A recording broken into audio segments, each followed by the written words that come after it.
১৯৭৫ সালের ১৫ আগস্টের পর বাংলাদেশ গৃহযুদ্ধের দিকে যাচ্ছিল।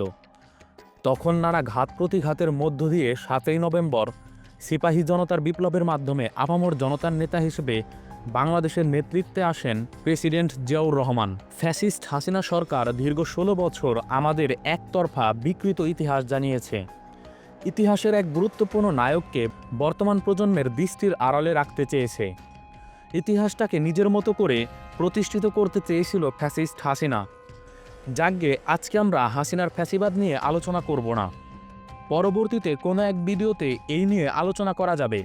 আজকে আমরা আলোচনা করব শহীদ প্রেসিডেন্ট জিয়াউর রহমানকে যেভাবে হত্যা করা হয় বা তার হত্যার পেছনের কারণটা কী ছিল সেটা নিয়ে।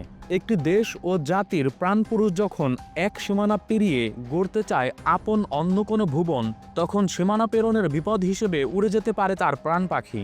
একজন সামরিক শাসক ব্যারাক অতিক্রম করে যখন অর্জন করে জনগণের আকণ্ঠ ভালোবাসা, তখন ব্যারাকের উচ্চাভিলাষীরা ঘুরিয়ে দিতে পারে তার দিকে বন্দুকের নল। জিয়াউর রহমান যখন ৭৯-এর সংসদীয় নির্বাচনের পরে খুবই সতর্কতার সাথে ধীরে সুস্থে নেমে আসেন জনতার কাতারে, অথবা তিনি যখন নির্বাচন সংগঠন ও জনসংযোগের মধ্য দিয়ে একটি গণভিত্তি অর্জন করেন, তখন সেনাবাহিনীর মধ্যে ঘাপটি মেরে থাকা একটি গ্রুপ ষড়যন্ত্রে মেতে ওঠে।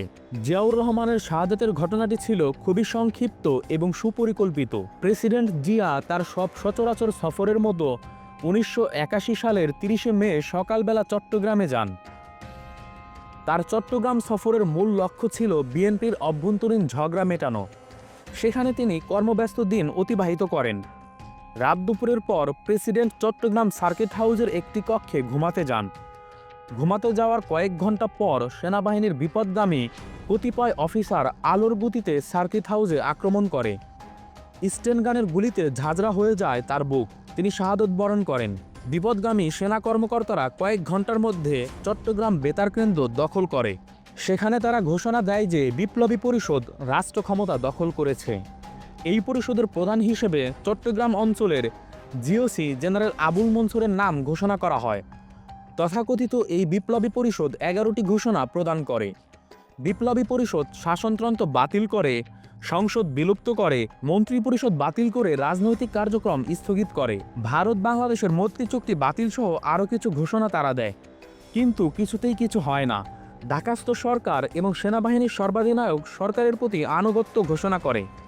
চট্টগ্রামের জনগণ সেনাবাহিনীর প্রতি সমর্থন ব্যক্ত করে। ঘটনার ৪৮ ঘন্টার মধ্যেই মঞ্জুর এবং তার অনুসারীদের পরাজয় নির্ধারিত হয়। মঞ্জুর প্রথমে পুলিশের হাতে ধরা পড়েন এবং পরে সৈনিকদের হাতে নিহত হয়। জিয়াউর রহমান আচ্ছাদিত ইতিহাস বইয়ের লেখক ডক্টর আব্দুল লতিফ মাসুম বলেন, জিয়াউর রহমানের এই মর্মান্তিক হত্যাকাণ্ড কেন ঘটল আর কারাই বা এই হত্যাকাণ্ডের জন্য দায়ী, এ নিয়ে নানা ধরনের ব্যাখ্যা বিশ্লেষণ রয়েছে। রাষ্ট্রবিজ্ঞানীরা শহীদ প্রেসিডেন্ট জিয়াউর রহমানের হত্যাকাণ্ডকে শুধুমাত্র রাজনৈতিক মোড়কে ব্যাখ্যা না করে ঘটনার গভীরে যাওয়ার চেষ্টা করেছেন। যেসব তত্ত্ব দিয়ে জিয়া হত্যাকাণ্ড ব্যাখ্যা করার চেষ্টা করেছেন সেগুলো সম্পর্কে এই ভিডিওতে সংক্ষেপে আলোচনা করা হলো। ১. ব্যক্তিগত আক্রোশ তত্ত্ব। মুক্তিযুদ্ধ ও ৭৫-এর ১৫ই আগস্ট পরবর্তী ঘটনাবলিতে মঞ্জুর ছিলেন প্রেসিডেন্ট জিয়ার সহযোদ্ধা ও সহচর। উচ্চাভিলাষী মঞ্জুরের ধারণা ছিল জিয়া প্রেসিডেন্ট হলে মঞ্জুর সেনাবাহিনীর প্রধান হবে, কিন্তু হুসাইন মোহাম্মদ এরশাদ সেনাবাহিনীর প্রধান হলে মঞ্জুর জিয়ার ওপর ক্ষিপ্ত হয়ে ওঠে। এরপর ১৯৭৮ সালে তাকে চট্টগ্রামে বদলি করার পর আরও বেশি ক্ষিপ্ত ও রাগান্বিত হয়। ২. এক ঢিলে দুই পাখি তত্ত্ব। জিয়াউর রহমান হত্যার প্রতিক্রিয়া হিসেবে মঞ্জুরকেও প্রাণ হারাতে হয়। জিয়াউর রহমানের হত্যাকারী হিসেবে প্রমাণিত আরও যেসব সামরিক অফিসারদের ফাঁসি দেওয়া হয় তাদের অধিকাংশই ছিলেন মুক্তিযোদ্ধা। সুতরাং একজন মুক্তিযোদ্ধাকে আরেকজন মুক্তিযোদ্ধার বিরুদ্ধে লেলিয়ে দিয়ে এক ঢিলে দুই প্রধান মুক্তিযোদ্ধা এবং আরও অনেক মুক্তিযোদ্ধাকে উদ্দেশ্যমূলকভাবে হত্যা করা হয়েছে বলে ধারণা করেন রাষ্ট্রবিজ্ঞানীরা। ৩. রোমান্টিক অভিযান তত্ত্ব।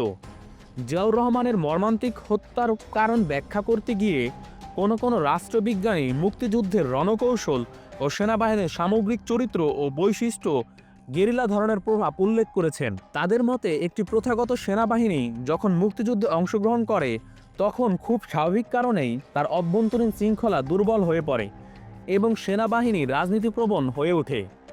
মুক্তিযুদ্ধের সময় গেরিলা স্টাইলে যে হিট অ্যান্ড রান রণকৌশল ব্যবহৃত হয়েছে সেই মনোভাব পরবর্তীতেও তাদের মধ্যে বিরাজ করে। 4. সেনাবাহিনীর স্বার্থ সংরক্ষণ তত্ত্ব। রাজনৈতিক অবস্থায় সেনাবাহিনীর হস্তক্ষেপের ক্ষেত্রে সেনাবাহিনীর স্বার্থ সংরক্ষণ তত্ত্ব একটি গুরুত্বপূর্ণ বিষয়। 75-এর মধ্য আগস্টের হস্তক্ষেপের পর থেকে সেনাবাহিনী শাসন ক্ষমতায় অধিষ্ঠিত ছিল। জিয়াউর রহমান অনুসৃত বেসামরিকীকরণ প্রক্রিয়া যতই এগোতে থাকে সেনাবাহিনীর সাথে তার সম্পৃক্ততা ততই কমতে থাকে। যদিও সেনাবাহিনীর স্বার্থ সংরক্ষণে জিয়া সম্ভাব্য সব কিছু করেছেন, তারপরও জিয়াউর রহমান অতিমাত্রায় রাজনীতিপ্রবণ হয়ে উঠুক এটা যেন সেনাবাহিনীর লোকেরা মেনে নিতে পারছিল না। আর যারা মেনে নিতে পারছিল না তারা তার বিরোধিতা করেছিল জেনারেল মঞ্জুরের নেতৃত্বে। 5. বিদেশি হস্তক্ষেপ তত্ত্ব।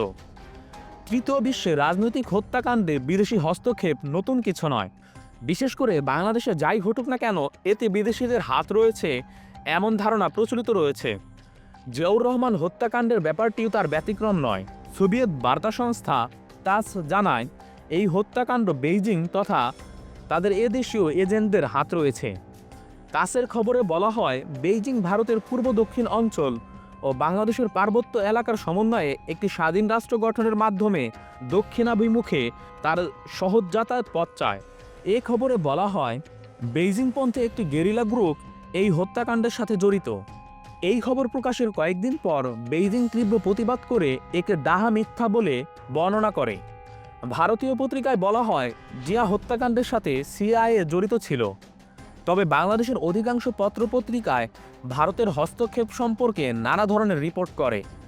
এ ব্যাপারে ভারতের সানডে পরবর্তীকালে একটি বিশ্বাসযোগ্য প্রতিবেদনে বলা হয় মুজিব হত্যার প্রতিশোধ নেওয়ার জন্য ভারতীয় গোয়েন্দা সংস্থা মিসেস গান্ধীর অনুমোদনক্রমে জিয়া হত্যার পরিকল্পনা করে। 6. গোষ্ঠী স্বার্থতত্ত্ব। দেখা গেল উল্লেখিত তত্ত্ব ও তথ্য জিয়াউর রহমান হত্যাকাণ্ডের ব্যাখ্যার জন্য যথেষ্ট নয়, তাহলে প্রকৃত অর্থে কারা দায়ী এই হত্যাকাণ্ডের জন্য? দেশ ও বিদেশের পণ্ডিত ও রাজনৈতিক সমীক্ষকগণ এক্ষেত্রে ঘটনা প্রবাহ ব্যাখ্যার জন্য গোষ্ঠী স্বার্থতত্ত্বের ভিত্তিতে সবকিছু ব্যাখ্যা করতে চান। রাষ্ট্রবিজ্ঞানীরা এই গোষ্ঠী স্বার্থতত্ত্বকে আবার 3টি ভাগে ভাগ করেছেন: 1. অভ্যন্তরীণ, 2. সামরিক, 3. বিদেশি। গোষ্ঠী স্বার্থতত্ত্বের ব্যাখ্যাকারীরা মনে করেন একটি গোষ্ঠী বা অংশের স্বার্থকে সমন্বিত করার জন্য দেশি বা বিদেশি কোনো শক্তি বিশেষ সমন্বয়কারীর ভূমিকা পালন করেছে। এর পিছনে সুপরিকল্পিতভাবে কাজ করা হয়েছে। আর সুফল লাভের জন্য অভ্যন্তরীণ অস্থিরতা, সামরিক ক্ষেত্রে ঝামেলা এবং বিদেশে প্রতিশোধ স্পৃহা জাগিয়ে তোলা হয়েছে। এই যে এতক্ষণ যে তত্ত্বগুলো নিয়ে আলোচনা করলাম, এর বাইরে আরও একটি বিষয় নিয়ে বর্তমান সময়ের রাষ্ট্রচিন্তকরা বলে থাকে, তা হচ্ছে জিয়াউর রহমান হত্যাকাণ্ডের সাথে শেখ হাসিনা এবং হুসাইন মোহাম্মদ এরশাদের সম্পৃক্ততা আছে।